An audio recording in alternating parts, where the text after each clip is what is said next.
So 2 years ago, I bought a company for $1, and people still kind of call me crazy for that. The project was called Better Pigoteo, and I found it on the SaaS marketplace. Had a few drinks with, my now co-founder, CTO, Miguel, and the deal was done.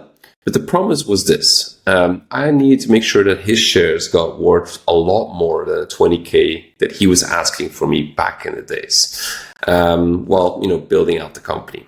And so Christmas Days comes along. I generate my first batch of AI headshots, show them to my family. They try it out. They see themselves and they kind of call me completely nutcase. My mother looked at me as like, have you completely lost your mind? The images were just generally very bad. But I couldn't really stop thinking about if this is where we're at right now, where will this go in 5 years? This is when I was thinking really 5 years ago. And so fast forward 2 years, we did close to $3 million in revenue, generated 35 million headshots, and have about 87% gross margins. And so here's the thing that kind of nobody expects. The AI models we use are open source. We don't use any Nano Banana back in the days because it just didn't exist. And still, until today, we don't use any of that technology. The model was actually never what kind of made it work. The secret sauce was the workflow around the model that really made everything work. But let me explain to you what that means. So early on, when we generated a couple of headshots, sent it to a customer, I kind of hoped for the best. With family and friends, that kind of worked out because we were manually tweaking a few things. When you're doing this at scale with hundreds of millions of people, you're just shipping out garbage you don't even know about. One customer, I still remember emailed us and say, why does my colleague have 6 fingers? And we're like, yeah, okay. That was the last time we're going to ship bad quality images ever. So we built 3 things internally that kind of changed the game. So the first one is we stopped generating the exact amount of images we promised. We generated about 240 images at scale and then build an automatic scoring system that would score all of them against your input pictures and then just give you the top 60 images back to the client. The rest of them automatically removed, no human ever actually saw them. And this is how we got a refund rate from above 10% all the way to 2%. Now, 2 is that, of course, because of doing this, our costs went up. I still remember this month where we had 20K in revenue and then suddenly we're like 26K in GPU spending. And we're like, okay, we're growing, but we're losing money. So that's not great. And so we built an intelligence layer to optimize our GPU spending with automatic fallback systems and the whole thing, where we were able to optimize our costs going all the way from 40% margins to 10% margins. So now we're basically making 90% out of all the revenue that we're making. Same models, same customers. The only thing that was changing was the pipeline around it and the orchestration that went with that pipeline. And so 3, and the last thing, is the AI studio to fine-tune your images after delivery.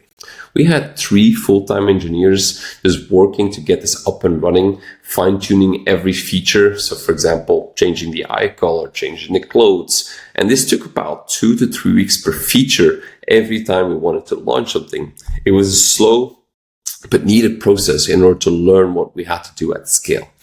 And then we kind of got confident. We tried the same playbook on fashion photography, built a team of 15 people, raised 2.5 million, spent about €1 million in this. And so that didn't really work.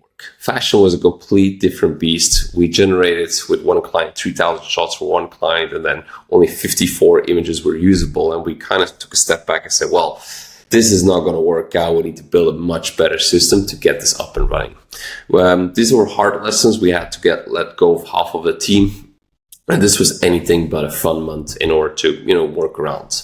But then we kind of looked at what survives. And, the scoring system still worked. The routing layer still worked. We still had deployment pipelines to, we're still working. And we had a battle test system that we're doing around 100K of jobs per month at scale, basically. So the infrastructure was the product all along, but we just didn't see it because we're so busy building on top of it. And that's technically what Runflow is. For the builders out there, you can now access quality AI image pipelines that we spent years building with a single API call. You don't need to hire AI image people anymore, or AI engineers, or machine learning engineers, or infrastructure engineers in order to get something up and running tomorrow, basically. And for the AI engineers or the people that are really building the workflows, well, you can now access our infrastructure to deploy any workflow with a single click to millions of people so they can consume your workflow overnight. But this is where we're a little bit different than most deployment platforms. Every image comes out of the box with what we call Sentinel, an automatic scoring mechanism. 8 quality dimensions, configurable thresholds. If it doesn't pass, it just warns you of the quality or even discards the image completely. So you're not shipping bad quality ever again. And so we're giving $10 of credits and free credits to everybody that signs up. No credit card required. Just try it out. Give us some feedback. We'd love to get some feedback on the first tries. Because we really want to make sure that everybody in the world can now access quality AI image pipelines without the whole overhead around it that we had to go for the last 2 years, basically. Because the model was never the product. Models will improve over time, but that's never the answer. The workflow around it is, and we're making sure that you can access those workflows by just one single API call. All right, see you in the comments.